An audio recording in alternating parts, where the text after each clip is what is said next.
everyone, it's Lynnea for Simon Hurley Create. Today I'm going to be playing with the new Simon Hurley Create stamping foam, and I'm going to be showing you how you can use your dies to stamp with them.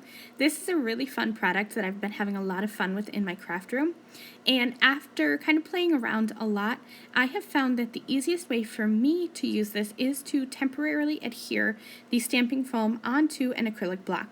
The new Simon Hurley Create acrylic blocks happen to be just the right size. This bigger one fits the stamping foam just perfectly. Now you do not need an acrylic block to use this. I just happen to like having that firm backer behind the stamping foam, but I really don't think that it makes a huge difference. So I kind of doubled over some purple tape and added that to the back and then stuck my stamping foam to an acrylic block. Now, to use the stamping foam, it is so easy. You're just going to take your heat gun, any heat gun that you have will work, and you're just going to heat the foam evenly for about 15 seconds. 10 to 15 seconds is all you need. I do want to emphasize that you want to make sure that you keep your heat gun moving and that you evenly heat the whole foam. And then you want to work quickly. You want to push this into your dies. And you can see here that I didn't push hard enough. This was my very first time playing with stamping foam. The great thing about this foam is that you can redo your mistakes. So all you have to do is just heat it and the impression from the dies will kind of go away. And I'm going to try this again. And you can see this time I pushed a little harder and you get that great indentation. I just used some stacked circle dies for my first cards here. I thought it would be really fun to have those kind of concentric circles. I'm going to use some Simon Hurley Create die inks to ink up my stamping foam. You don't want to do a regular stamping motion, how you lift the ink pad up and down. You actually do want to do the big no-no, and you want to swirl your ink pad all over the stamping foam. Now, Simon Hurley likes to spritz his with water. I thought it would be so fun to use my pearlized water. So I have a little Tim Holtz Distress sprayer that I keep water in, and I put a couple spoonfuls of perfect pearls in the water to make that pearlized look.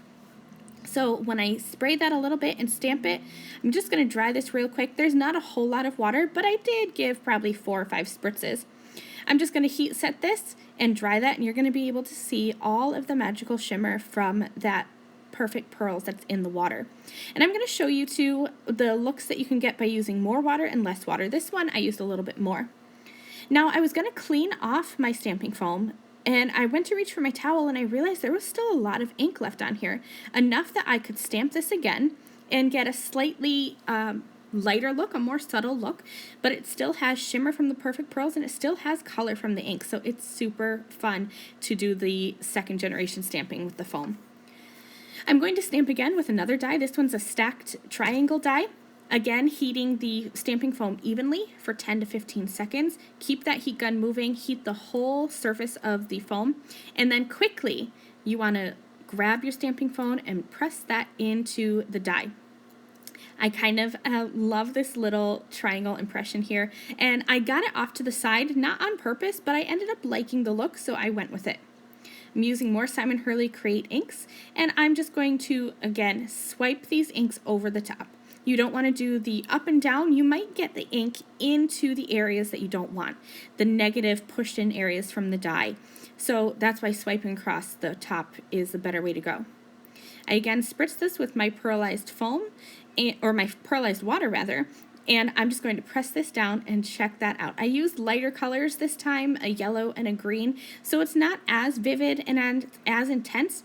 The shimmer definitely shows up better in the darker ink colors, and you'll see that in the end, but each one of these has subtle shimmer that's just super pretty. I'm going to do this one more time. I'm going to use a dark purple ink and a dark blue ink, again swiping across the top, and you can see there how there's that hard line in the middle. So for this one, I'm going to spritz this heavily with water because I want to make sure that that line blends and you're not going to get that harsh line right across the center of the image. So I spritzed this with quite a bit of water, enough that when I picked up the stamping foam, you can see that the water is going to pool in areas. I should have probably kind of dabbed that up with a towel, but I didn't. Instead, I dried it.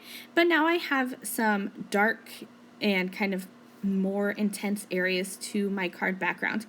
This one took just a little bit of time to dry because I did have those pools of water, but you're going to be able to see all the shimmer in this. I decided to take this one a step further and flick on some of that pearlized water. The Simon Hurley Create inks are dye inks and they react amazingly with water. So I let that sit for just a couple seconds because I wanted the effect to be subtle, but then I went in with my towel and kind of blotted up the excess water, and you can see that bleaching effect, and it leaves behind that pearlized shimmer as well. So here's all 5 backgrounds that I made really quickly and easily. With that dark purple and pink background that I did last, I did do the second generation stamping for that. Just because the inks were dark and there was a lot left on my stamping foam, I didn't want that to go to waste. I'm going to trim down my backgrounds now. You could definitely keep these as 1-layer cards, but I'm not good at stamping straight without a stamping platform. I have become highly dependent on my Misty for straight stamping. So this was something, stamping with a block, that I haven't done in a long time. So I didn't get my images straight, so I decided to trim them down. And then I'm going to stamp onto them with the sentiment. The sentiments that I'm using are from the Simon Hurley Create Sentimental Flower stamp set. I love this stamp set. It's one that I've been reaching for a lot lately for my sentiments. I love big, bold, chunky sentiments, and this one has pretty much every sentiment that you could need. So I'm just going to stamp that with a dark black pigment ink so that it'll show up well against my backgrounds. The ones with the concentric circles here that I did first, I thought that I would keep them in the center of my card. I did an actually decent job stamping them pretty straight, but once I had cut down the others and I started working on my final design, I decided to cut these down too, just to make it a cohesive set. I thought that it would kind of flow together a little bit better. I kept these cards simple. I just cut them down and I added them on to a mini note card. And I have some mini craft note cards that I had in my stash, and so I added them on there. I think that the craft really makes the colors of the ink pop, and that was it. You could go ahead and add some gems, but I kept them simple, just with the sentiments from the Sentimental Flowers, and I wanted the focus to be on those pretty pearlized backgrounds that I used with the stamping foam. So that's it. Thank you guys for watching. I'll link the Simon Hurley Create products that I used in my video description below. Thank you for watching. I'll see you again soon. Bye. Thank you again very much for watching this video. If you liked this video and you'd like to see more from me, please hit that subscribe button that is on the screen now. And here are a few other videos that I thought you might enjoy.